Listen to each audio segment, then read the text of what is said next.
Hi friends, அனைவருக்கும் வணக்கம். So இன்னைக்கு வீடியோவில் நம்ம என்ன பார்க்க போகிறோம் அப்படின்னா, இப்போ உலகத்தில் வந்து போர் நடந்துட்டு இருக்குல்ல. ஸோ இந்த போர்னால என்ன பொருளாதார பாதிப்புகள் வருது அப்படிங்கிறத பற்றி பார்க்க போகிறோம். இந்த எக்கனாமிக் டொமினோஸ் ஆஃப் வார், சிம்பிளாக சொன்னோன்னா ஒரு போர் ஆரம்பித்து மாறி மாறி வந்து எல்லா நாடுகளுக்குமே எல்லா இடங்கள்லையுமே அந்த பாதிப்பு எப்படி பரவுது அப்படிங்கிறத பார்க்க போகிறோம். ஸோ இதை ரெண்டு வகையில் பார்க்கலாம். ஒன்று வந்து பொதுவாக வந்து ஒரு போர்னு வந்தாலே பொருளாதாரத்தில் எந்த அளவுக்கு பாதிப்பு வரும் அப்படின்னும், அது மட்டும் இல்லாமல் இந்தியாவில் முக்கியமாக வந்து என்ன மாதிரியான பாதிப்புகள் வரப்போகுது அப்படிங்கிறத பற்றி நம்ம இந்த வீடியோவில் வந்து பார்க்க போகிறோம். ஸோ நீங்கள் கேள்விப்பட்டிருப்பீங்க. ஸோ பிப்ரவரி கடைசி வாரத்திலிருந்து வந்து யூஎஸ் மூலயமா போர் வந்து ஆரம்பிக்குது. ஸோ யூஎஸ், இஸ்ரேல், ஈரான் இது மாதிரி பல நாடுகள் போரில் வந்து ஈடுபட்டிருக்காங்க. ஸோ இது இல்லாமல் மிடில் ஈஸ்ட் நாடுகளும், அதாவது முக்கியமாக இந்த யுஏஇ, கத்தார், குவைத் இது மாதிரியான நாடுகளும் வந்து போரில் வந்து உள்ளே இழுக்கப்பட்டிருக்காங்க அப்படின்னே சொல்லலாம். ஸோ இதனால் என்னாச்சு அப்படின்னா, இந்த மேற்காசிய நாடுகள், வெஸ்ட் ஏஷியன் கண்ட்ரீஸ் ஆகட்டும், இல்லை வந்து மிடில் ஈஸ்ட் கண்ட்ரீஸ் ஆகட்டும், இது எல்லாமே வந்து முக்கியமான ஆயில் சப்ளையர். ஸோ நம்ம பார்த்துருப்போம், நிறைய பெட்ரோலியம் விஷயங்களாகட்டும், க்ரூட் ஆயில் ஆகட்டும், அதெல்லாமே அங்கிருந்து தான் வாங்குவோம். அது இல்லாமல் யூரோப்லேருந்து வரக்கூடிய நிறைய பொருட்கள் வந்து பார்த்திங்க அப்படின்னா இந்த ஈரான் வழியில் வருது. ஈரானுக்கு பக்கத்தில் இருக்கக்கூடிய ஒரு சீ ரூட்டு, ஸ்ட்ரெயிட் ஆஃப் ஹார்மூஸ் அப்படின்னு சொல்லுவோம்.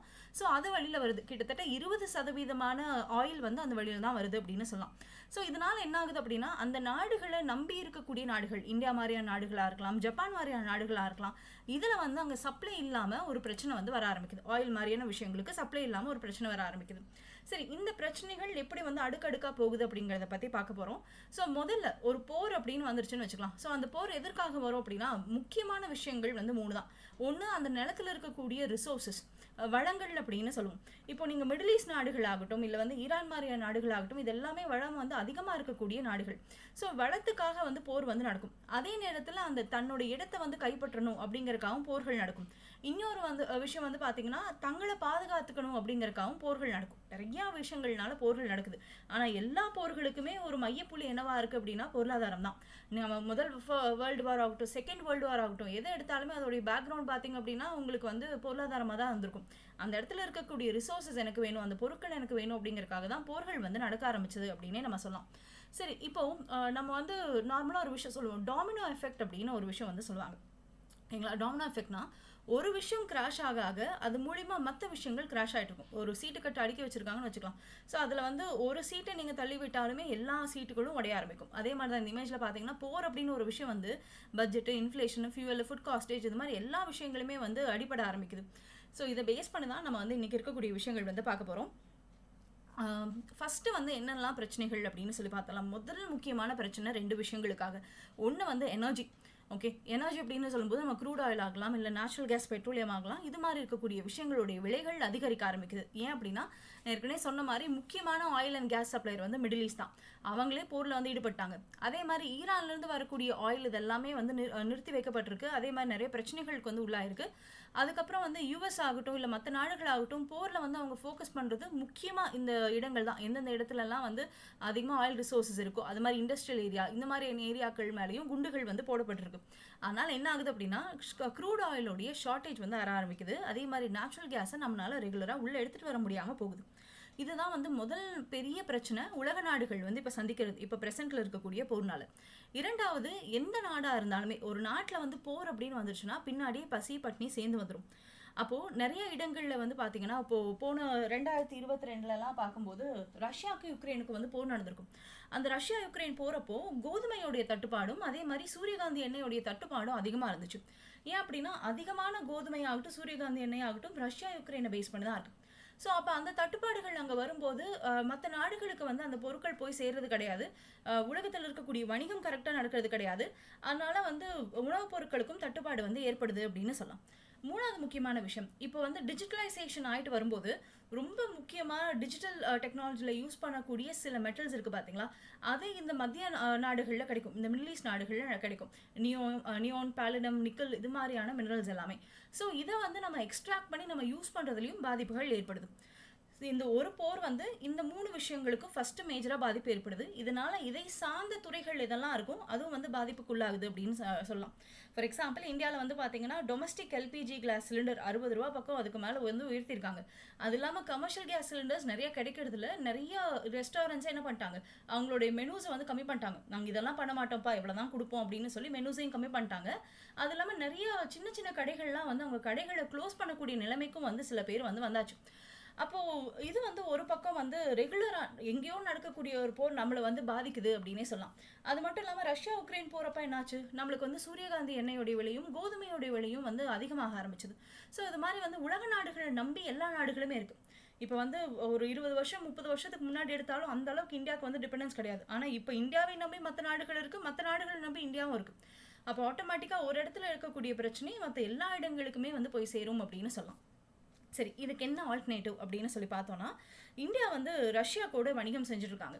ஸோ ரஷ்யா கிட்ட இருந்து ஆயில் வாங்கி அந்த ஆயில் நம்ம யூஸ் பண்ணிட்டு இருக்கோம். அதனால மிடில் ஈஸ்ட்ல வந்து ஆயில் ப்ராப்ளம் வந்தாலுமே நம்மளுக்கு ஆல்டர்னேட்டிவ் சோர்சஸாக மற்ற நபர்கள் கிட்ட இருந்து நம்மளால வாங்க முடியும். ஆனால் மெஜாரிட்டி நம்ம மிடில் ஈஸ்ட்ல இருந்து வாங்குறதுனால இப்போ வந்து தட்டுப்பாடுகள் வருது அப்படின்னு சொல்லலாம். இதுக்காக கவர்மெண்ட்டும் ஸ்டெப்ஸ் எடுத்திருக்காங்க இந்த தட்டுப்பாடை வந்து கம்மி பண்ணுறதுக்காக. அது என்ன அப்படின்னு சொல்லி நம்ம பின்னாடி பார்ப்போம். இப்போ ரெண்டாவது விஷயத்துக்கு வந்து போகலாம். இது வந்து ஃபர்ஸ்ட் சைடில் இருக்கக்கூடிய எஃபெக்ட். செகண்ட் சைடில் வந்து பார்த்தீங்க அப்படின்னா உங்களுக்கு சப்ளை செயின் அப்படின்னு சொல்லிட்டு ஒரு விஷயம் இருக்கும். சப்ளை செயின் அப்படின்னா முதல்லலாம் வந்து ஒரு பொருளை ஒரு இடத்துல தயாரிப்பாங்க. இப்போல்லாம் அப்படி கிடையாது. Global value chain, global supply chain வந்துருச்சு. இப்போ ஒரு ஸ்மார்ட் ஃபோன் எடுத்துட்டீங்க அப்படின்னா ஸ்மார்ட் ஃபோனுடைய பேட்டரி வந்து ஹாங்காங்கில் தயாரிக்கப்படுது. அதே மாதிரி ஒரு ஸ்மார்ட் ஃபோனுடைய மேல இருக்கக்கூடிய கவர் வந்து இட்டாலியில் தயாரிக்கப்படுதுன்னு வச்சுக்கலாம். அதே மாதிரி உள்ள இருக்கக்கூடிய சிப்பு வந்து யூஎஸ்ல தயாரிக்கப்படுது அப்படின்னா இது எல்லாத்தையும் ஒன்று சேர்ந்து இந்தியாவில் கொண்டு வந்து சேர்த்து வைப்பாங்க, அசம்பிள் பண்ணுவாங்க. அப்போ ப்ரொடக்ஷன் பல நாடுகள் இருக்கு. எந்த நாட்டில் எது கம்மியாக கிடைக்குமோ அந்த இடத்துல வந்து ப்ரொடக்ஷன் பண்ணிக்குவாங்க. அப்போ எல்லா நாடுகளுமே ஒரு பொருள் தயாரிக்க, ஒரு ஸ்மார்ட் ஃபோனே 4-5 நாடுகள் மூலியமாக தான் உருவாக்கப்படுது அப்படின்னு சொன்னால் இப்போ இருக்கக்கூடிய சுச்சுவேஷன் அது உண்மை. அப்போது இந்த வழியில் வரக்கூடிய விஷயங்கள் எல்லாமே என்ன ஆகுது, பாதிக்கப்பட ஆரம்பிக்குது. நான் சொன்ன மாதிரி ஈரானுக்கு பக்கத்தில் இருக்கக்கூடிய சீ ரூட் வந்து ரொம்ப பக்கத்தில் இருக்கக்கூடிய ஒரு இடம், சரிங்களா? ஆனால் அந்த சீ ரூட் என்ன ஆகுது அப்படின்னா அந்த சீ ரூட் நம்மளால யூஸ் பண்ண முடிய மாட்டேங்குது. அதனால் என்ன பண்ணுறோம், சுற்றி வரும். ஆஃப்ரிக்காவை சுற்றி நம்ம வரக்கூடிய சுச்சுவேஷனில் வந்து நம்ம வந்துட்டோம். ஸோ ஆஃப்ரிக்காவை சுற்றி வரும்போது என்ன ஆகும், ஆட்டோமேட்டிக்காக வந்து உங்களுக்கு டிரான்ஸ்போர்ட்டேஷனுக்கான காஸ்ட் அதிகமாகும் ஒரு பக்கம். இன்னொரு பக்கம் உங்களால் வந்து ப்ரொடக்ஷனை சீக்கிரமாக கொண்டு போக முடியாது. இப்போ ஸ்ட்ரெயிட் ரூட்டில் வரதை விட ஆஃப்ரிக்காவை சுற்றி வரும்போது டைமும் வந்து அதிகமாக எடுக்கும். அப்போ டைம் அதிகமாக எடுக்குது அப்படிங்கும்போது உங்களுக்கு அந்த இன்புட் ப்ரொடக்ஷன் நடக்காது. நிறைய இடங்களில் ஷார்ட்டேஜஸ் வரும். நிறைய இடங்களில் இப்போ கோவிட் டைம்லலாம் எப்படி க்ளோஷர் வந்துச்சு அது மாதிரி வரக்கான சான்சஸும் இருக்கும் அப்படின்னு சொல்கிறாங்க. அது மட்டும் இல்லாமல் இப்போது பிளெயின் ரூட்ஸ் எல்லாம் எடுத்துட்டாலும் நிறைய வந்து குண்டு வெடிப்புகள்லாம் நடக்கிறதுனால அந்த மிடில் ஈஸ்ட்லேருந்து வரக்கூடிய இதெல்லாமே ஈரான் மூலிமா வரக்கூடிய பிளேன்கள் எல்லாமே வந்து ரீரூட் பண்ணியிருக்காங்க. ஸோ அப்போ இந்த ரீரூட் பண்ணுறதுக்கான டிரான்ஸ்போர்ட்டேஷன் காஸ்ட்டு அந்த இடத்துல அதிகமாகுது, சரிங்களா? இப்போ என்ன ஆகுது அப்படின்னா இது ஒரு பக்கம் இருக்கு. இன்னொரு பக்கம் வந்து ஃப்ரெண்ட் ஷோரிங் அப்படின்னு சொல்லிட்டு ஒரு விஷயம் வந்து உருவாக ஆரம்பிக்குது. அதாவது என்னன்னா, இப்போ யூஎஸ் இருக்காங்க அப்படின்னு வச்சுக்கலாம். ஸோ யூஎஸ்க்கு வந்து ஏதாவது ஒரு பக்கத்து நாடு வந்து ஒரு ஃப்ரெண்டாக இருக்குது அப்படின்னா அந்த ஃப்ரெண்டு கிட்ட பொருட்கள் வாங்குறாங்க. இப்போ முதல்ல என்ன பண்ணுவாங்க அப்படின்னா எந்த நாட்டில் கம்மியான விலைக்கு அந்த பொருள் கிடைக்குதோ அந்த நாட்டில் வாங்கிட்டு இருந்தாங்க. இப்போ என்னாச்சு, யார் வந்து இவங்களுக்கு எதிரியோ அவங்கள விட்டுருவாங்க. அந்த எதிரி கம்மி விலையிலே பொருட்கள் கொடுத்தாலும் அவங்க கிட்ட வாங்க மாட்டாங்க. அதை விட்டுட்டு அவங்களுடைய ஃப்ரெண்டு கிட்ட போய் பொருள் வாங்குறாங்கன்னு வச்சுக்கோங்க. அந்த நாட்டில் அந்த பொருள் விலை அதிகமாக இருந்துச்சு அப்படின்னா அதனால வந்து அந்த பொருளுடைய விலைவாசி உயர ஆரம்பிக்கும். அப்போ அந்த பொருளை அதிக விலை கொடுத்து நம்ம வாங்குற மாதிரி இருக்கும். இப்போ ரீசெண்டாக நேற்று யூஎஸ் என்ன பண்ணாங்க அப்படின்னா சாங்ஷன்ஸ் அப்படின்னு ஒரு விஷயம் சொல்லுவாங்க. சாங்ஷன்ஸ்னா யூஎஸ் என்ன சொல்லும், நிறைய நாடுகளுக்கு நடுவில் நம்ம வந்து வணிகம் செய்யும் போது அதோடைய மிடில் கரன்சி வந்து யூஎஸ் உடைய டாலர்ஸாக தான் இருக்கும். அப்போ டாலரை பேஸ் பண்ணி தான் வணிகம் அப்படிங்கிறது அங்கே இருக்குது. அப்போது ஏதாவது ஒரு நாடு வந்து யூஎஸ்க்கு பிரச்சனை பண்ணுது, இல்லை வந்து உலகத்தில் வந்து பிரச்சனைக்குரிய நாடுகளாக இருக்குது அப்படின்னா யூஎஸ் என்ன பண்ணுவாங்கன்னா சிம்பிளாக ஒரு விஷயம் சொல்லுவாங்க, எங்களுடைய டாலர்களை நீங்கள் பயன்படுத்தாதீங்க, நாங்கள் சாங்ஷன்ஸ் போடுறோம் அப்படின்னு சொல்லிடுவாங்க. அதுதான் எக்கனாமிக் சாங்ஷன்ஸ் அப்படின்னு சொல்லுவோம். அப்படி சாங்ஷன்ஸ் போட்டாங்க அப்படின்னா யூஎஸ் உடைய டாலர்களை ஒரு மத்திய கரன்சியாக நம்மளால யூஸ் பண்ண முடியாது. இப்போது என்ன ஆச்சுன்னா ஈரான் மேலே அதே மாதிரியான சாங்ஷன்ஸ் வந்து அவங்க போட்டிருந்தாங்க, ஓகேங்களா? ஸோ ஈரான் மேலே சாங்ஷன்ஸ் போட்டிருந்தாங்க. பட் இப்போது நேற்று வந்து இந்த ஆயில் ப்ரைஸஸ் அதிகமாகறனால இதெல்லாம் பிரச்சனை இருக்குனால யூஎஸ் என்ன பண்ணிட்டாங்கன்னா அவங்க சாங்ஷன்ஸை ரிமூவ் பண்ணிட்டாங்க. ஸோ இது ஒரு பக்கம் நடந்துட்டுருக்கு. ஸோ இன்னொரு பக்கம் வந்து பார்த்திங்க அப்படின்னா இன்ஃப்ளேஷன். ஸோ இன்ஃப்ளேஷன் அப்படின்னா பணவீக்கம் அப்படின்னு சொல்லுவோம். ஒரு பொருளுடைய விலை அதிகரிச்சுட்டே வருது. இப்போல்லாம் வந்து ஒரு 5-6 வருஷத்துக்கு முன்னாடி ஒரு இப்போ 100 ரூபா கையில் இருந்துச்சு அப்படின்னா நான் வந்து ஒரு 3 நேரம் வந்து கடையில் போய் சாப்பிட்டு வரலாம். ஆனால் இப்போல்லாம் வந்து ஒரு 100 ரூபா கையில் இருந்துச்சுன்னா ஒரு நேரம் தான் சாப்பிட முடியும், 3 நேரம் கூட கடையில் சாப்பிட முடியாது. ஸோ அந்த அளவுக்கு வந்து விலைவாசிகள் அதிகமாகிட்டே இருக்குது. அந்த பணத்துடைய மதிப்பு குறையுது. அன்னைக்கு 100 ரூபாய்க்கு இருந்த மதிப்பும் இன்னைக்கு 100 ரூபாய்க்கு இருக்கக்கூடிய மதிப்புக்கும் வந்து வித்தியாசம் அதிகமாக இருக்குது. அந்த பணவீக்கம் அப்படிங்கிறது போர் மூலிமா வரும் அப்படின்னு நம்ம சொல்லலாம். ஏன் அப்படின்னா ஃபர்ஸ்ட் 2 விஷயங்கள் பார்த்தோமா, ஒன்று வந்து பொருட்களுடைய தட்டுப்பாடு இருக்கு, இன்னொன்று வந்து பெட்ரோலியம், ஆயில் இது மாதிரியான விஷயங்களோட தட்டுப்பாடுகளும் இருக்கு அப்படின்னு சொல்லி பார்த்தோம். அப்படி இருக்கும்போது என்ன ஆகும் அப்படின்னா, ஆட்டோமேட்டிக்கா அந்த சார்ந்து இருக்கக்கூடிய துறைகள், ஃபார் எக்ஸாம்பிள் நான் சொல்ற மாதிரி பேக்கரியா இருக்கலாம், ஒரு ரெஸ்டாரண்ட்டா இருக்கலாம், இல்லை வந்து ஒன்றும் இல்லைங்க ஒரு ஆட்டோவா இருக்கலாம், எல்பிஜி சிலிண்டர்ஸ் யூஸ் பண்ணக்கூடிய இடமா இருக்கலாம், அதே மாதிரி பெட்ரோல் யூஸ் பண்ணக்கூடிய விஷயங்களா இருக்கலாம், எல்லாத்துடைய விலைவாசிகளும் வருது. இப்போ சொல்லுவாங்க ஊட்டி கேரட் அப்படிம்பாங்க. நீங்கள் சென்னையில் இருக்கீங்க, ஊட்டி கேரட் வருதுன்னு வச்சுக்கலாம். ஸோ ஊட்டிலேருந்து அந்த பொருளை சென்னைக்கு டிரான்ஸ்போர்ட் பண்ணி கொண்டு வரணும். முதல்ல ஒரு விலை இருந்திருக்கும், இப்போ என்ன ஆகும், இப்போ அதோட விலை மறுபடியும் திரும்ப அதிகமாக ஆரம்பிக்குது. ஓகேங்களா?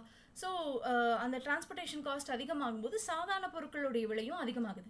அப்போ ஜென்ரலாக விலைவாசி உயருது அப்படின்னு வச்சுக்கோம். ஸோ ஜென்ரலாக விலைவாசி உயரும் போது ஆட்டோமேட்டிக்காக நம்ம கையில் இருக்கக்கூடிய பணம் அப்படிங்கிறது பத்தாமல் போகும். பர்ச்சேசிங் பவர்னு சொல்லுவாங்க. அந்த பொருளை வாங்கக்கூடிய திறன், அந்த மக்கள்கிட்ட பொருள் வாங்கக்கூடிய திறன் அப்படிங்கிறது அங்கே குறைய ஆரம்பிக்குது. இப்போ நான் வந்து ஒரு மாதத்துக்கு 10,000 ரூபாய் வச்சுருந்தேன் அப்படின்னா என்னுடைய குடும்ப செலவுகளை நான் ஓட்டிக்கலாம்னு நினச்சிருப்பேன். ஆனால் இப்போ விலைவாசிகள் உயரும்போது அந்த 10,000 ரூபாய்க்கு என்னால் பேசிக் விஷயங்கள் கூட பண்ண முடியாது. அப்போ வேறு எங்கெங்கெல்லாம் என்னால் கம்மி பண்ண முடியுமோ செலவுகளை கம்மி பண்ணிவிட்டு என்னுடைய பேசிக் விஷயங்களை மட்டும்தான் வாங்குற மாதிரி இருக்கும். அப்போ விலைவாசிகள் உயர ஆரம்பிக்கும். அதான் அந்த விலைவாசிகள் வந்து நம்மளுடைய பொருளாதார திறன், வாங்கக்கூடிய திறன் குறையும். அதான் பர்ச்சேசிங் பவர் இரோஷன் அப்படின்னு சொல்லுவோம். சரிப்பா, விலைவாசி உயர்ந்துருச்சு, இப்போ அடுத்தது என்ன ஆகும்? அடுத்தது வேலைக்கு போகக்கூடிய நபர்கள் நம்மலாம் என்ன பண்ணுவோம், வேலையில் சம்பளம் அதிகமாக கேட்போம். கரெக்டாக, எங்களால் வந்து பேசிக் தேவைகளே பூர்த்தி செய்ய முடியல, எங்களுக்கு சம்பளம் அதிகமாக கொடுங்க அப்படின்னு சொல்லி கேட்போம். அதே விஷயம் தான் நடக்கும். இப்போ ஓனர்கள் வந்து சம்பளம் அதிகமாக கொடுக்குறாங்கன்னு வச்சுக்கோங்க. நீங்கள் வேலை செய்யக்கூடிய இடங்களில் சம்பளம் அதிகமாக கொடுக்குறாங்க அப்படின்னா அந்த சம்பளத்தை எங்கேருந்து கவர் பண்ணுவாங்க? திரும்ப விலைவாசி உயர்வு தான் கவர் ஆகும். இப்போ வந்து விலைவாசி வந்து உயரனால நம்ம சம்பளம் கேட்குறோம், சம்பளம் அதிகமாக கேட்கறனால திரும்ப அந்த பொருட்களுடைய விலைவாசி உயர ஆரம்பிக்குது. அப்போ இந்த சுழற்சிக்குள்ளே நம்ம மாட்டிகிட்டே இருப்போம். இந்த சுழற்சியிலிருந்து வெளியே வர்றது கடினமாயிருக்கும். இந்தியா மட்டும் இல்லை, எந்தெந்த நாடுகள்லாம் இதில் அஃபெக்ட் ஆகுதோ எல்லா நாடுகளுமே இதே பிரச்சனையை தான் ஃபேஸ் பண்ணுவாங்க. சரிங்களா? ஸோ இது ஒரு பக்கம். இன்னொரு பக்கம் வந்து பார்த்தீங்க அப்படின்னா, இதெல்லாம் இருக்கும்போது அந்தந்த நாடுகளில் இருக்கக்கூடிய அரசாங்கங்கள் ஒரு பக்கம் வேலை செஞ்சாலும் இன்னொரு பக்கம் மத்திய வங்கி அவங்கெல்லாம் என்ன பண்ணுவாங்க அப்படின்னா, ஒன்று விலைவாசிகள் அதிகமாகுது அப்படின்னு தெரிஞ்சதுன்னா அவங்க இன்ட்ரெஸ்ட் ரேட்டை அதிகரிக்க ஆரம்பிப்பாங்க. ஏன்னா இன்ட்ரெஸ்ட் ரேட்டை அதிகரித்தாங்க அப்படிங்கும்போது என்னாகும், உங்களுக்கு வந்து லோன் வாங்குறதோ இல்லை வந்து மற்ற விஷயங்கள் எல்லாமே வந்து ரொம்ப எக்ஸ்பென்சிவ் ஆக ஆரம்பிச்சிடும் ஒரு பக்கம். இன்னொரு பக்கம் நிறைய நாடுகள் வந்து என்ன பண்ணுவாங்க அப்படின்னா, நிறைய நாடுகளில் இருக்கக்கூடிய வணிகர்களோ இல்லை வந்து யாரெல்லாம் வந்து முதலீடுகள் செய்கிறாங்களோ அந்த முதலீடு செய்யக்கூடிய நபர்கள் எந்த நாட்டில் பணத்தோடைய மதிப்பு வந்து குறைய ஆரம்பிக்குதோ அந்த நாட்டில் போயிட்டு இன்வெஸ்ட் பண்ண மாட்டாங்க. இப்போது ஒரு யூஎஸ் டாலருக்கு டிமாண்ட் அதிகமாகுது அப்படின்னா யூஎஸ் டாலருடைய மதிப்பு அந்த இடத்துல உயருது அப்படின்னு அர்த்தம். அதாவது எப்படி சொல்லுவாங்கன்னா, நான் வந்து $1 இன்னைக்கு 70 ரூபா கொடுத்து வாங்குறேன்னு வச்சுக்கலாம். ஸோ நாளைக்கு $1 50 ரூபா கொடுத்து வாங்குறேன்னா என்னுடைய விலை, என்னுடைய ரூபாயோடைய விலை மதிப்பு வந்து அதிகமாக இருக்குன்னு அர்த்தம். நான் எந்த அளவுக்கு யூஎஸ் டாலரை கம்மி விலைக்கு வாங்குறேனோ அந்த அளவுக்கு அந்த ரூபாயோட மதிப்பு அதிகமாக இருக்குன்னு அர்த்தம். இப்போ என்னாச்சு, எல்லா பக்கம் பொருளாதார பிரச்சனை, எல்லாருமே யூஎஸ் டாலரை கேட்குறாங்க. நம்ம அதிக விலை கொடுத்து பொருட்கள் வாங்க வேண்டியது இருக்கும்போது நம்ம யூஎஸ் டாலரை அதிகமாக டிமாண்ட் பண்ணுறோம். அப்போ ஒரு பொருளை அதிகமாக டிமாண்ட் பண்ணால் அதோட விலை உயருமா? அதே மாதிரி யூஎஸ் டாலருடைய விலையும் உயருது, மதிப்பும் உயருது. அப்போ $1 is equal to 70 rupees அப்படிங்கிற இடத்துல $1 is equal to 80 rupees 90 rupees அப்படின்னு வரும்போது என்ன ஆகும், நம்ம நாடு மட்டும் இல்லாமல் எந்த நாடுகள்லாம் வந்து அதிகமாக பணத்தை கேட்குதோ இன்டர்நேஷ்னல் லெவலில், நான் வந்து ஆயில் வாங்கணும், முதல்ல வந்து 100 ரூபாய்க்கு வாங்கிட்டு இருந்தேன், இப்போ ஆயில் வந்து 200 ரூபாய் ஆயிடுச்சு, அதுக்காக நான் யூஎஸ் டாலரை கொடுக்கணும் அப்படின்னு சொல்லும்போது அந்த நாட்டோடைய பணத்தோட மதிப்பு குறைய ஆரம்பிக்குது. அப்போ முதலீட்டு செய்யக்கூடிய நபர்கள் என்ன பண்ணுவாங்க, இந்த நாட்டோட பணத்து மதிப்பு குறைஞ்சிட்டே இருக்கு, அதனால் இந்த நாட்டிலேருந்து நம்ம வெளியே வந்துடலாம், வெளியே வந்து எந்த இடத்துல ரொம்ப சேஃபாக இருக்கோ அங்கே போய் நம்ம இன்வெஸ்ட் பண்ணிக்கலாம்னு நினைப்பாங்க. அப்போ நம்ம நாட்டிலேருந்து பணம் அப்படிங்கிறது வெளியே போக ஆரம்பிக்கும், வெளிநாட்டில் இருக்கக்கூடிய முதலீடுகள் வெளியே போக ஆரம்பிக்கும். ஸோ ஒரு பக்கம் முதலீடுகள் வெளியே போகுது, இன்னொரு பக்கம் வந்து சென்ட்ரல் பேங்க் என்ன பண்ணுறாங்க, இன்ட்ரெஸ்ட் ரேட்டை உயர்த்திட்டே வராங்கன்னு வச்சுக்கலாம். ஒருத்தங்க வந்து புதுசாக ஏதாவது ஒரு இதை ஆரம்பிக்கிறாங்க, பிஸ்னஸ் ஆரம்பிக்கிறாங்க, இல்லை ஏற்கனவே இருக்கக்கூடிய பிஸ்னஸ் எக்ஸ்பேண்ட் பண்ணலான்னு நினச்சாலும் அவங்களுக்கு அந்த அளவுக்கு பணம் இருக்காது. ஒன்றா முதலீடுகள் வரணும், இல்லைன்னா கடன் வாங்கணும். முதலீடுகள் வர மாட்டேங்குது, கடன்களும் வந்து உங்களுக்கு அதிகமான இன்ட்ரெஸ்ட் ரேட்டில் கிடைக்குது. அப்போ நிறைய இடங்கள் என்ன ஆகும், இன்வெஸ்ட்மெண்ட்ஸ் அப்படிங்கிறது அங்கே குறைய ஆரம்பிச்சிடும். ஸோ நிறைய இடங்களில் ப்ராஜெக்ட்ஸ் அப்படிங்கிறது டிலே ஆகும். அதே மாதிரி புது ப்ராஜெக்ட்ஸ் நிறையா வந்து ஸ்டார்ட் பண்ண முடியாத சுச்சுவேஷன் இப்போ வந்து இருக்குது. ஸோ இது வந்து இப்போ மட்டும்தான் இருக்குது அப்படின்னா இனி ஒரு மாதங்கள் இது கரெக்டாக ஆயிடுச்சுன்னா கரெக்டாகும், இல்லை அப்படின்னா இந்த பிரச்சனை திரும்ப நீண்டுட்டே தான் போகும். இது ஒரு பக்கம் இருக்க, இன்னொரு பக்கம் கவர்மெண்ட் பண்ணக்கூடிய செலவுகள். ஸோ நிறைய நாடுகள் என்ன பண்ணுவாங்க, இப்போ அந்த போரெல்லாம் வரது பார்த்துட்டு அவங்களுடைய டிஃபென்ஸை வந்து திரும்ப இன்க்ரீஸ் பண்ணணும் அப்படின்னு ஆரம்பிப்பாங்க. அப்போ டிஃபென்ஸை திரும்ப இன்க்ரீஸ் பண்ணும்போது என்ன ஆகும்? அவங்களுக்கு இருக்கக்கூடிய பணம், ஒரு நாட்டுக்குன்னு இவ்வளோ தான் பட்ஜெட் இருக்கும், என்கிட்ட இவ்வளோ தான் பணம் இருக்குது, அப்போ அந்த பணத்தை நான் வந்து எதுக்கு யூஸ் பண்ணும் அப்படிங்கிறத வந்து ஃபஸ்ட்டு நான் முடிவு பண்ணும். நான் வந்து அது சுகாதாரத்துக்கு யூஸ் பண்ணுறேன்னா, இல்லை மருத்துவ செலவுகளுக்காக யூஸ் பண்ணுறேன்னா, இல்லை கல்விக்காக யூஸ் பண்ணுறேன்னா அப்படின்னு சொல்லி பார்க்கணும். ஆனால் நாடுகள் கையில் இப்போ என்ன முக்கியமாகிடுச்சு? நிறைய நாடுகளுக்கு இப்போ டிஃபென்ஸ் தான் முக்கியம். என்னுடைய போர்களுக்காகவோ இல்லை மிலிட்ரி விஷயங்களை வந்து நான் பாதுகாக்கணும் அப்படிங்கிற இடத்துல நிறைய பணத்தை அதுக்கு செலவழிக்க ஆரம்பிப்பாங்க. அப்போ பொதுவாக இருக்கக்கூடிய கல்விக்கோ இல்லை மற்ற சோஷியல் செக்டாருக்கோ அவங்க செலவு பண்ணக்கூடிய பணம் அப்படிங்கிறது வந்து குறைய ஆரம்பிச்சிடும். அதுக்கப்புறம் பண பற்றாக்குறை வரும்போது திரும்ப கடன்கள் வாங்குவாங்க. கடன்கள் அதிகமாக இருக்கும்போது அந்த நாடு அந்த அளவுக்கு வளர்ச்சி அடைய முடியாது. அந்த நாடுகளில் அதிகமான வேலை வாய்ப்புகள் உருவாகிறதும் கஷ்டமாயிரும். அப்போ என்ன பண்ணுவாங்க? நிறைய பேர் வெளிநாடுகளுக்கு வேலை தேடி போக ஆரம்பிப்பாங்க. மைக்ரேஷன் அப்படிங்கிறது நடக்க ஆரம்பிக்கும். இப்போ பாகிஸ்தான், ஆப்கானிஸ்தானில் நடக்கக்கூடிய பிரச்சனையே வந்து இதுக்கு அந்த நாடுகளில் வழிவகுக்கும்னு சொல்லலாம். முதல்ல பாகிஸ்தான், ஆப்கானிஸ்தான்லலாம் வந்து நிறைய பிரச்சனைகள் இருக்குது, நிறைய கடன் பிரச்சனைகள் இருக்குது. திரும்ப அவங்க வந்து போரில் ஈடுபடும் போது என்ன ஆகும்? அவங்களுடைய கடன் பிரச்சனைகள் இன்னும் மென்மேலும் உயர ஆரம்பிக்கும். சரிங்களா? ஸோ ஒரு பொதுவாக ஒரு போர் வந்துருச்சுன்னா இந்த டைமென்ஷன்ஸ் எல்லாமே எல்லா நாடுகளுக்குமே வந்து வரக்கூடிய ஒன்றா தான் இருக்குது. சரி, அதெல்லாம் சரி. இப்போ வந்து இந்தியாவுக்கு என்ன பிரச்சனை? ஸோ இந்திய பொருளாதாரத்தில் வந்து என்ன மாற்றங்கள் வருது அப்படின்னு சொல்லி நம்ம பார்த்துடலாம். இப்போது இந்தியாவில் வந்து எடுத்துட்டிங்க அப்படின்னா 2 மேஜர் விஷயங்கள். ஒன்று என்ன அப்படின்னா, நம்ம நிறைய வந்து மிடில் ஈஸ்ட்டை நம்பி இருக்கோம் அப்படின்னே சொல்லலாம். ஸோ நீங்கள் இங்கே பார்க்கக்கூடிய இடம், இந்த பாயிண்ட் தான் வந்து பார்த்தீங்கன்னா ஈரான் ஸ்ட்ரெயிட் ஆஃப் ஹார்மூஸ் அப்படின்னு சொல்லுவோம். அதே மாதிரி சுவஸ் கால்வாய் வழி, இந்த 2 வழிகள்லையுமே வந்து இப்போ பிரச்சனை இருக்கிறதுனால நம்ம ஆஃப்ரிக்காவை தாண்டி வர வேண்டிய சுச்சுவேஷனில் இருக்கும். ஸோ நம்ம வந்து இந்தியா கிட்டத்தட்ட 85லேருந்து 90% க்ரூட் ஆயில் இந்த பகுதிகளிலிருந்து மட்டும் வரும், அரேபிய பெனின்சுலா பகுதிகளில் மட்டும் வரும். அதே மாதிரி 40% இம்போர்ட் வந்து இந்த ஒரு ஏரியாவிலேருந்து, ஸ்ட்ரெயிட் ஆஃப் ஹார்மூஸ் அப்படின்னு சொல்லக்கூடிய இந்த ஒரு ஏரியாவிலேருந்து மட்டும் வருது. அப்போ என்ன ஆகுது? நம்மளால டைரெக்டாக இப்படி வர முடியல. அதே மாதிரி இந்த நாடுகள்லேருந்து கேஸ் பைப் லைன் மூலியமாகவும் கொண்டு வர முடியல அப்படின்னா நம்ம இங்கிருந்து மறுபடியும் ஆஃப்ரிக்காவை சுற்றி கொண்டு வரணும். அதுக்கு டைமும் எடுக்கும், அதே மாதிரி காஸ்ட்டும் அதிகமாகும். அதனால் இந்தியா என்ன பண்ணுறாங்க? India is going for alternative. அது என்ன ஆல்டர்னேட்டிவ் அப்படின்னா ரஷ்யா. ஸோ பிரெண்ட் க்ரூட் அப்படின்னு சொல்லுவோம். இவ்வளோ நாள் நம்ம வாங்கிட்டு இருந்த பொருளுடைய விலை வந்து பிரெண்ட் க்ரூட் அப்படின்னு சொல்லுவாங்க. அதோடைய ப்ரைஸஸ் வந்து அதிகமாகுது. க்ரூட் ஆயில் நிறைய வகைகள் இருக்குது. ஸோ மிடில் ஈஸ்ட்லேருந்து நம்ம வாங்குறது பிரெண்ட் க்ரூட், அதோடைய விலைகள் அதிகமாக இருந்தால ரஷ்யாவுடைய க்ரூட் ஆயில் நம்ம வாங்குறோம். சரிங்களா? இப்போ வந்து பார்த்தீங்கன்னா நம்மளுக்கு வந்து ஸ்ட்ராட்டஜிக் பெட்ரோலியம் ரிசர்வ் அப்படின்னு சொல்லிட்டு ஒரு விஷயம் இருக்குது. அதாவது இந்தியாவில் வந்து கர்நாடகா, அதே மாதிரி மகாராஷ்டிரா, இது மாதிரி ஒரு 4-5 இடங்களில் என்ன பண்ணியிருக்காங்க அப்படின்னா ஒரு பெட்ரோலியமை கொஞ்சம் ரிசர்வாக வச்சுருக்காங்க. இது மாதிரி ஏதாவது பிரச்சனை வந்துருச்சுன்னா என்ன பண்ணுறது அப்படின்னு சொல்லி ரிசர்வாக எடுத்து வச்சுருக்காங்க. ஸோ அந்த ரிசர்வ் வந்து நம்மக்கிட்ட இருக்குது. கிட்டத்தட்ட வந்து 25 நாடுகள். ஓகேங்களா? அதாவது சப்போஸ் இன்னைக்கு ஸ்டாப் பண்ணிட்டாங்க, இன்னைக்கு ஆயிலே எங்கேயுமே வராது, க்ரூட் ஆயிலே எங்கேயும் வராதுன்னு சொன்னாலுமே இந்தியா வந்து 25 நாட்கள் சமாளிக்க முடிகிற அளவுக்கு இந்தியாவுடைய டிமாண்டுக்கு தகுந்த மாதிரி க்ரூட் ஆயில் நம்மக்கிட்ட இருக்குது. சரிங்களா? எல்லாமே க்ளோஸ் பண்ணிட்டாங்க அப்படின்னா 25 days இந்தியானால சமாளிக்க முடியும். இருந்தாலும் ரஷ்யாக்கிட்ட நம்ம வாங்கிட்டு இருக்கோம். அதனால வந்து பெட்ரோலியம் மாதிரியான விஷயங்கள் வந்து சின்ன தட்டுப்பாடு வந்தாலும் அது அந்த அளவுக்கு பிரச்சனையை வந்து கொண்டு போய் சேர்க்காது. முக்கியமாக வந்து நம்மளால் வெளியே போக முடியுமா, நம்மளுக்கு வந்து மறுபடியும் லாக்டவுன் வருமா, இது மாதிரியான பயங்கள் வேண்டாம், அது மாதிரியான பிரச்சனைகள் இருக்காது. ஸோ இது ஒரு பக்கம். இன்னொரு பக்கம் வந்து பார்த்திங்க அப்படின்னா இதனால் ஏற்படக்கூடிய எஃபெக்ட் நான் ஏற்கனவே சொன்ன மாதிரி இந்த டிரான்ஸ்போர்ட்டேஷனில், அது வந்து நீங்கள் டாக்ஸிஸாக இருக்கலாம், இல்லை வந்து பொருளை ஒரு இடத்துலேருந்து இன்னொரு இடத்துக்கு டிரான்ஸ்போர்ட் பண்ணக்கூடிய விஷயமா இருக்கலாம். இந்த டிரான்ஸ்போர்ட்டேஷன் சைடில் எல்லாமே வந்து உங்களுக்கு இஷ்யூஸ் வரும், அதோடைய ப்ரைஸஸ் வந்து அதிகமாக ஆரம்பிக்கும்.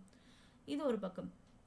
இன்னொரு பக்கம் என்ன அப்படின்னா இந்தியாவில் இது மட்டும் இல்லைங்க, இது இல்லாமல் நிறைய விஷயங்கள் இந்தியா வந்து மிடில் ஈஸ்ட் நம்பி இருக்குது. கோல்டு, டைமண்டு, அதே மாதிரி பிளாட்டினம், முக்கியமாக வந்து ஃபர்டிலைசர்ஸ், அக்ரிகல்ச்சர் செக்டாரில் இருக்கக்கூடிய ஃபர்டிலைசர்ஸ் நம்ம அதிகமாக வந்து வெளிநாடுகள்லேருந்து இம்போர்ட் பண்ணுறோம். NPK ஃபர்டிலைசர்ஸ் அப்படின்னு சொல்லுவோம், நைட்ரோஜன், பாஸ்பேஸ் அண்ட் பொட்டாஷியம்னு சொல்லி.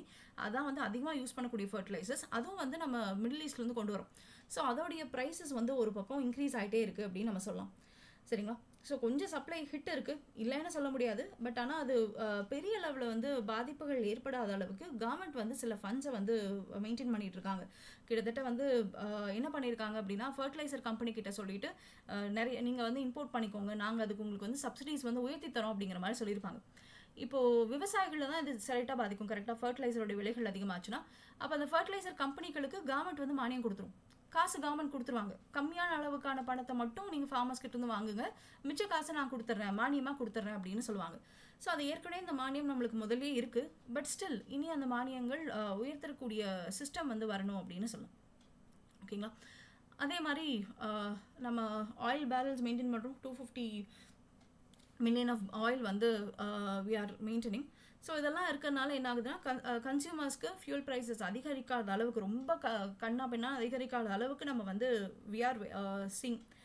அதே மாதிரி இன்ஃப்ளேஷன் அப்படிங்கிறதும் கிட்டத்தட்ட 0.4% வரைக்கும் தான் இன்க்ரீஸ் ஆயிருக்கு. So which is manageable in India அப்படிங்கிற மாதிரி சொல்லியிருக்காங்க.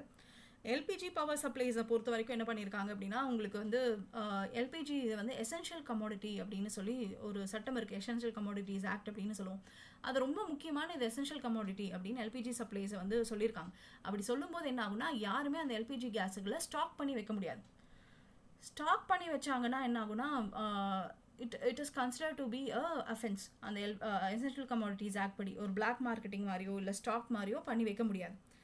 சரிங்களா? அதை வந்து நீங்கள் யூஸ் பண்ணிகிட்டே இருக்கணும் அப்படிங்கிற மாதிரி தான் விஷயம். அதாவது எங்கேயுமே ஸ்டாக் பண்ணி பிளாக் மார்க்கெட்டிங் மாதிரி பண்ணக்கூடாது அப்படிங்கிற மாதிரி சொல்லியிருக்காங்க. அண்டு இது ஒரு பக்கம் போயிட்டுருக்கு. இன்னொரு பக்கம் மேஜராக பிரச்சனை எங்கே வருது அப்படின்னா, நம்மளுடைய இந்தியர்கள், வெளிநாட்டு வாழ் இந்தியர்கள், முக்கியமாக வந்து தமிழ்நாடு, கேரளாவிலேருந்து நிறைய பேர் வந்து வெளிநாடுகளில் வந்து இருக்காங்க. வெளிநாட்டில் இருந்து வேலை செய்கிறாங்க. மிடில் ஈஸ்ட்டில் நிறைய பேர் வேலை செய்கிறாங்க.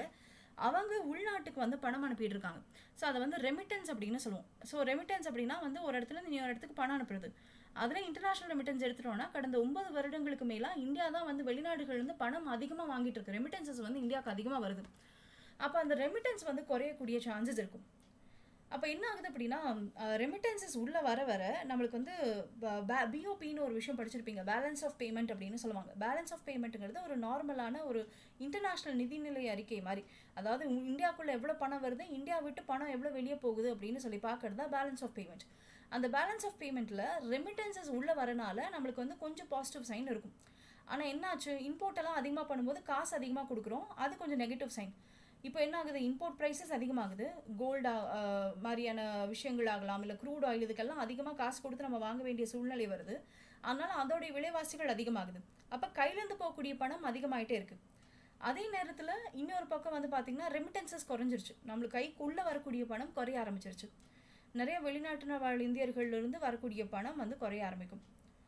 ஸோ இது 2 பிரச்சனைகள் தான் மேஜர் பிரச்சனையாக இருக்கும். இதனால் இந்தியாவுக்கு வந்து எனர்ஜி செக்யூரிட்டி, அதே மாதிரி காஸ்ட் புஷ் இன்ஃப்ளேஷன் அப்படின்னா அந்த பொருட்களை தயாரிக்கக்கூடிய விலை அதிகமாகறனால அது மூலிமா விலைவாசிகள் வந்து உயர ஆரம்பிக்குது அப்படின்னு சொல்லலாம். ஸோ இந்த 2 பிரச்சனை தான் இந்தியாவுக்கு மேஜராக இருக்கக்கூடிய பிரச்சனைகள். அதை சால்வ் பண்ணுறதுக்கு தான் இந்தியா வந்து ஒரு ஸ்ட்ராட்டஜிக் பஃபர் வச்சுருக்காங்க. அதே மாதிரி ரஷ்யாக்கிட்டேருந்து ஆயில் வாங்குறாங்க. அண்ட் எல்பிஜி கமோடிட்டிஸ்க்கு இருக்கக்கூடிய கம்பெனிகள், இதெல்லாம் உள்நாட்டு எல்பிஜி கம்பெனிகள் இருக்கும், அவங்கள வந்து ப்ரொடக்ஷனை வந்து மென்மேலும் அதிகரிக்க சொல்லி ஆர்டரும் போட்டிருக்காங்க. ஸோ கண்ட்ரோலில் இருக்க மாதிரி தான் இருக்குது. அந்த பிரச்சனைகள் வந்து நம்மளுக்கு பெரிய அளவில் பாதிப்புகளை ஏற்படுத்தாது. ஏன்னா இந்தியா வந்து டைவர்சிஃபை பண்ணிடுச்சு அதோடைய இம்போர்ட்ஸை. அண்ட் இன்னொரு விஷயம், இந்தியாவில் ரெனியூவல் எனர்ஜி அதிகமாக க்ரோ ஆகிட்டே இருக்குது. ஸோ இதுதான் வந்து திரும்ப அந்த விஷயத்த சொல்லுது, நம்ம ரெனியூவல் எனர்ஜி அதிகமாக வச்சுருக்கணும். புதுப்பிக்கக்கூடிய ஆற்றல் அப்படின்னு சொல்லுவோம். சோலார் எனர்ஜி ஆகட்டும், இல்லை வந்து டைடல் எனர்ஜி ஆகட்டும், ஹைட்ரோ எனர்ஜி ஆகட்டும், இதெல்லாம் வந்து அதிகரிக்கிறதுக்கு வந்து இதுதான் டைம் பீரியட். முதல்ல நம்ம வந்து இன்டர்நேஷனல் சோலார் எல்லாம் வச்சுருக்கோம். நம்ம இந்தியா முதல்லேருந்தே சொல்லிட்டு இருக்கோம், கண்டிப்பாக ரெனியூவல் எனர்ஜி உயர்த்தணும் அப்படின்னு சொல்லி. ஸோ இது மாதிரி ப்ராப்ளம் வரும்போது இந்தியா வந்து செல்ஃப் ரிலையண்ட்டாக இருக்கணும். நம்மளுக்கு தேவைகளை நம்ம பூர்த்தி செய்கிற அளவுக்கு நம்மக்கிட்ட ரிசோர்ஸஸ் இருக்கணும் அப்படிங்கிறது இதுலேருந்து தெரிய வருது. சரிங்களா? ஸோ இது மாதிரி வந்து ஒரு போர் வந்துச்சு அப்படின்னாலே எல்லா நாடுகளுக்கும் இது மாதிரியான மாற்று பிரச்சனைகள், நிறைய பிரச்சனைகள் வரும். அதில் இந்தியாவும் வந்து ஈவந்தோ போரில் ஒரு நாடாக இல்லைனாலுமே இந்தியாவுக்கும் இந்த மாதிரியான பிரச்சனைகள் வரும். பட் நம்ம வந்து ஒரு நல்ல சுச்சுவேஷனில் தான் இருக்கோம். இந்தியானால் கண்ட்ரோல் பண்ணக்கூடிய சுச்சுவேஷனில் தான் இருக்குது விலைவாசிகளை. சரிங்களா? ஸோ இதாங்க இன்றைக்கி வந்து நம்ம பார்க்க இருந்த ஒரு விஷயம். So we wish you all the best. Thank you.